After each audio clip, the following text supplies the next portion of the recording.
The information that will be shared in this video, it's my understanding, my practice, but more important, my experience. So don't take anything that is going to be said here as the absolute truth. If you resonate with anything that is being said, you can put it into practice and let your experience determine the validity of what is being shared here.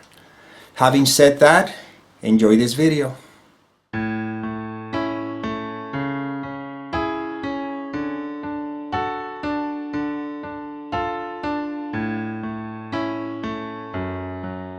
Hi, welcome to another episode of The End of the Search. This one I titled Non-Duality and What is the Ego. I wanted to talk about these two in the same episode because I didn't feel the need of breaking them down in two different episodes. So let's begin with the subject of non-duality. These videos, I don't like to talk about non-duality or call them non-duality. I am not even consider, or I do not consider myself a non-duality, whatever you want to call it, speaker, teacher, it doesn't really matter, because I have shared before, just like you, I am. I am nothing.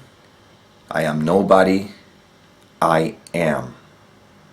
Because that's all there is. That's what I always suggest, to watch at least the first two videos of this series. I always have the links on the description on this one because it gives you the foundation.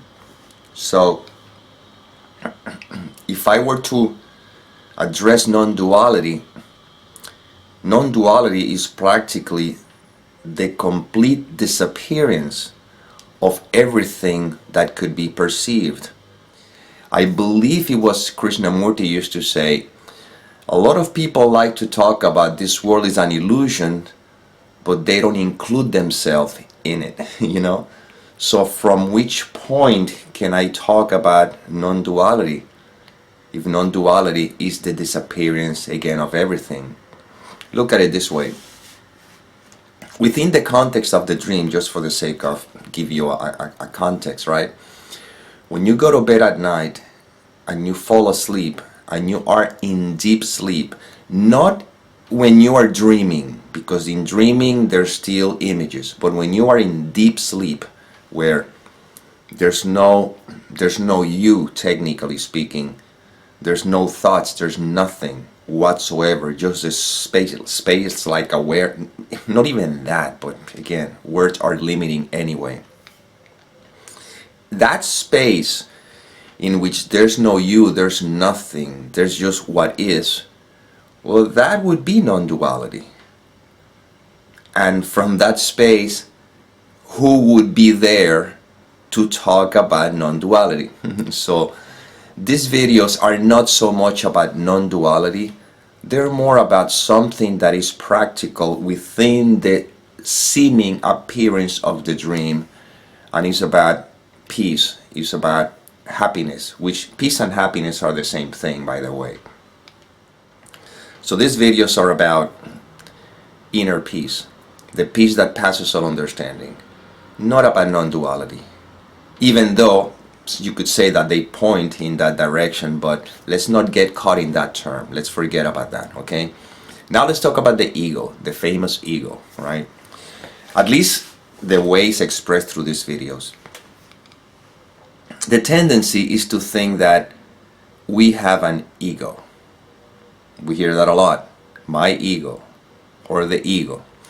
Kind of looking for something or someone to blame for my behavior or whatever the case may be. Well, in truth, you simply are. There's no such thing as a you either. There's simply what is. The moment that in what is, in the isness of it all, seem to appear a something, in this case would be an image, call it a person, well, that is a limitation to totality. Therefore, that would be the ego.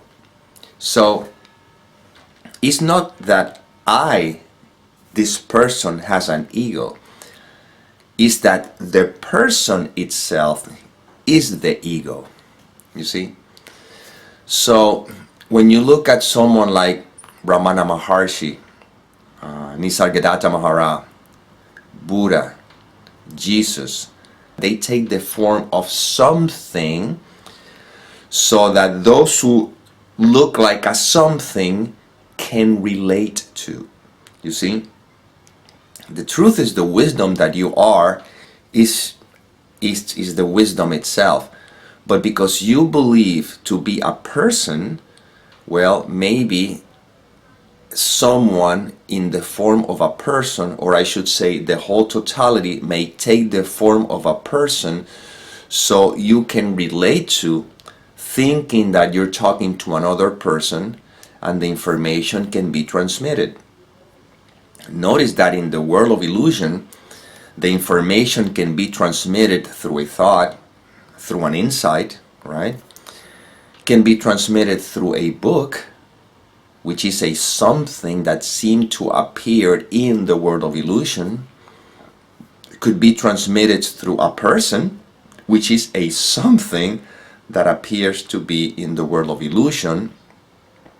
Needless to say, the information or the knowledge or the wisdom simply is.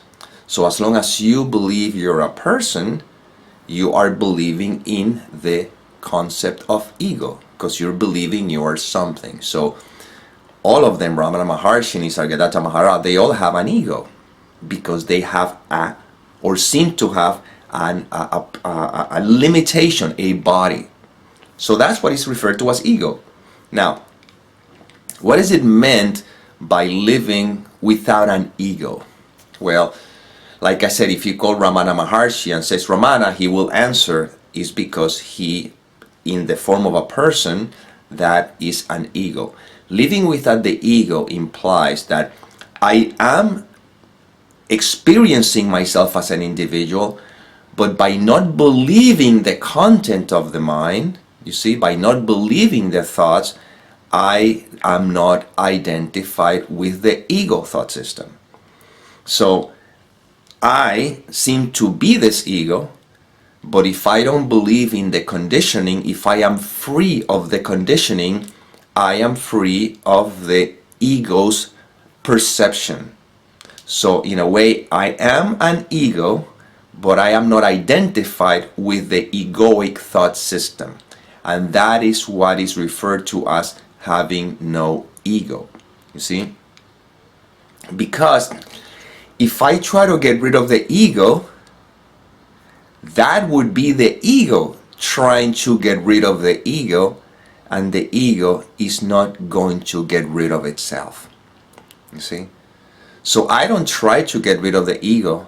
I just simply have to see that all thoughts are not true. And when you don't believe the content of the mind, you're resting in peace. You're resting in love, you see, which is what you are. Therefore, you will find yourself acting accordingly. That's all.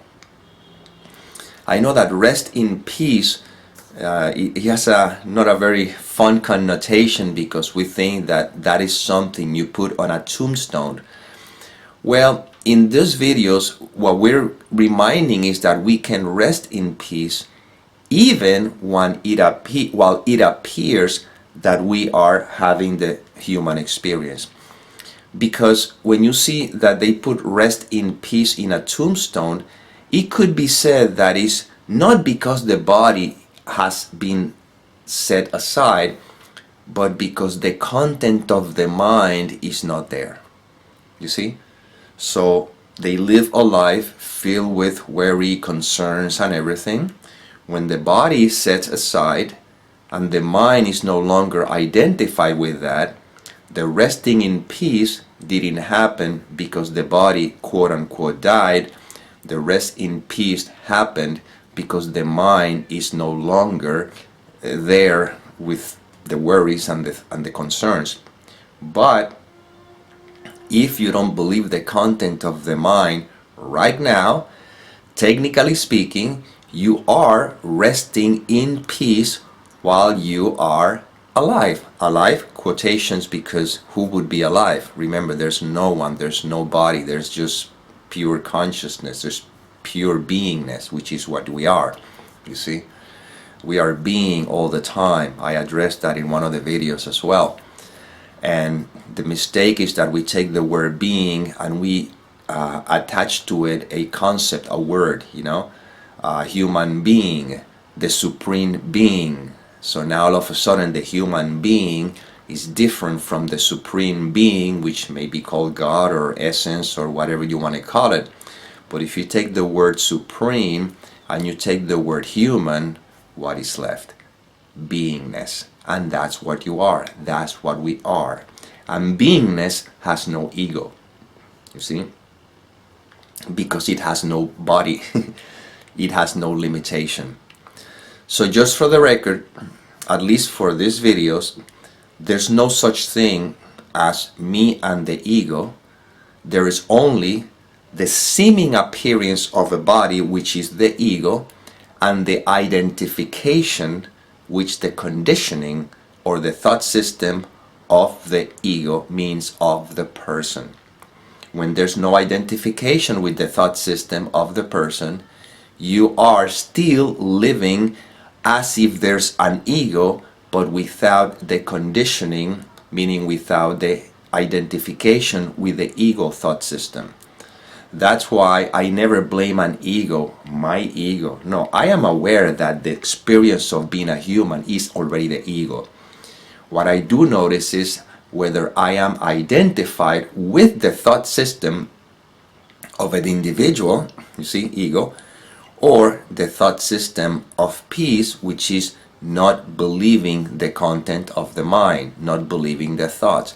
And that is what is meant by living without ego. So I hope that this video was able to clarify, at least for me, the way I see it, respecting what everybody wants to believe, that to me the ego is not something that I have, because the ego, if anything, is a thought, is a belief. As long as I experience myself as an individual, I am experiencing myself as an ego. See? And in the meantime, as this information is being revealed, recognized, then more and more I can live in peace, meaning without the identification of an ego thought system. Okay? So, well, I hope that whatever was shared through this instrument served you. And now, as I always say, may the love...